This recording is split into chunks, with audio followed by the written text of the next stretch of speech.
மகாராஷ்டிரா, ஜார்க்கண்ட் சட்டமன்ற தேர்தல் முடிவுகளுடன் சேர்த்து 14 மாநிலங்களில் 48 சட்டப்பேரவை இடைத்தேர்தலுக்கான முடிவுகளும் 2 மக்களவைத் தேர்தலுக்கான முடிவுகளும் வெளியானது. சட்டப்பேரவை இடைத்தேர்தல் நடந்த மாநிலங்களில் ஆரம்பம் முதலே அதிக எதிர்பார்ப்புகள் இருந்த மாநிலம் உத்தரப்பிரதேசம். இங்குதான் அதிகப்படியாக 9 சட்டப்பேரவை தொகுதிகளுக்கான இடைத்தேர்தல் நடத்தப்பட்டது. இந்த தேர்தலின் முடிவுகள் ஆளுங்கட்சியான பாஜகவிற்கும் எதிர்க்கட்சியான சமாஜ்வாதி கட்சிக்கும் பலப்பரட்சியாக இருக்கும் என்று எதிர்பார்க்கப்பட்ட நிலையில் 9 தொகுதிகளில் 6 இடங்களை கைப்பற்றியிருக்கிறது பாஜக. சமாஜ்வாதிக்கு 2 இடங்கள் மட்டுமே கிடைத்திருக்கிறது. பாஜக கூட்டணியில் போட்டியிட்ட ராஷ்டிரிய லோக் தளம் கடந்த தேர்தலில் வென்ற அதே மீராப்பூர் தொகுதியில் வென்றிருக்கிறது. மக்களவைத் தேர்தல் பின்னடைவால் துவண்டு போயிருந்த பாஜகவிற்கு இந்த இடைத்தேர்தலின் முடிவுகள் புது தெம்பை கொடுத்திருக்கிறது. குறிப்பாக சமாஜ்வாதி கட்சி வசமிருந்த குந்தர்கி, கத்தேஹரி என்று 2 தொகுதிகளையும் தட்டி தூக்கியிருக்கிறது பாஜக. இந்த 2 தொகுதிகளிலும் கடந்த 30 ஆண்டுகளாக சமாஜ்வாதி கட்சியும் பகுஜன் சமாஜ் கட்சியுமே மாறி மாறி வென்று வந்த நிலையில் இம்முறை பாஜக இந்த தொகுதிகளை கைப்பற்றியிருக்கிறது.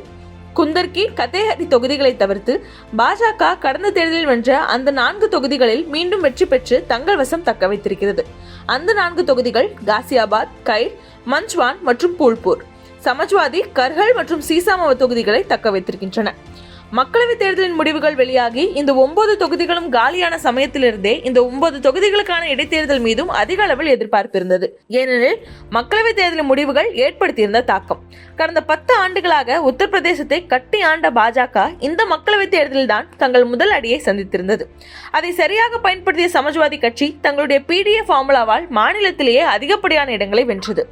மக்களவை முடிவுகள் ஏற்படுத்தியிருந்த தாக்கத்திலிருந்தே மீளாத நிலையில் அடுத்தடுத்த அடிகள் கட்சிக்கு விழத் தொடங்கின.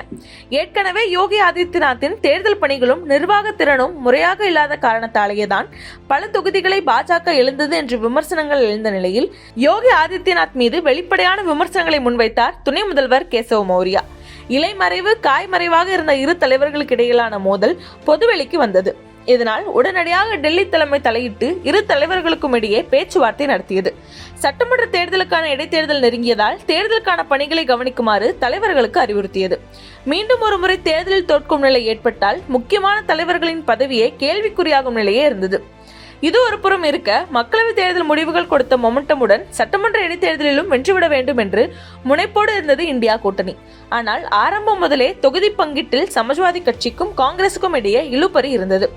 5 இடங்கள் கேட்ட காங்கிரசுக்கு ஹரியானா தோல்விக்கு பிறகு 2 இடங்கள் வரை மட்டுமே கொடுக்க முன்வந்தது சமாஜ்வாதி. இரண்டுமே சவாலான தொகுதிகள் என்பதால் தேர்தலில் போட்டியிடாமல் அனைத்து தொகுதிகளிலும் சமாஜ்வாதிக்கு ஆதரவு என்று அறிவித்தது காங்கிரஸ்.